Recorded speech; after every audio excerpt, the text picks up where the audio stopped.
ભાજપના દિગ્ગજ નેતા અને સાંસદ મનસુખ વસાવા તેમજ ધારાસભ્ય દર્શનાબેન દેશમુખે એક નવા બિન રાજકીય સંગઠન નર્મદા ગ્રામ વિકાસ સમિતિની રચના કરી રાજકીય ગરમાવો વધારી દીધો છે। રાજપીપળા ખાતે આયોજિત યુવા શક્તિ સંગમમાં મનસુખ વસાવાએ શિક્ષણ અને યુવાધન પર ભાર મૂકવાની સાથે દારૂ જુગારના દૂષણ સામે આકરા પ્રહાર કર્યા। ખાસ કરીને દીકરીઓમાં વધતી જતી બિયર અને ઈ સિગારેટની લત અંગે પણ તેમણે ચિંતા વ્યક્ત કરી। લેટર બોમ્બ ફોડતા ખળભળાટ મચ્યો છે। આ કાર્યક્રમમાં સ્થાનિક ભાજપ સંગઠનના હોદ્દેદારોની ગેરહાજરી અને नेताओं वच्चेनो आंतरिक मतभेद हवे चर्चानो विषय बन्यो छे।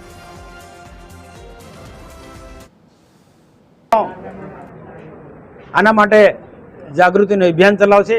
गाम आदर्श बनावવાનો उद्देश्य छे। गाममां वृक्षारोपण व्यसन मुक्तिथी समाजने मुक्त करावशे। કેટલાક યુવાનો વ્યસનમાં સપડાયેલા છે તો વ્યસનમાંથી મુક્ત કરવાના છે અને જ્યાં પણ કોઈ પ્રકારના વ્યસનો અમારા ધ્યાન પર આવશે તો અમારી યુવાની ટીમ આ વ્યસનની સાથે જોડાયેલા લોકોને ખુલ્લા પાડશે અને એની સામે પૂરી તાકાતથી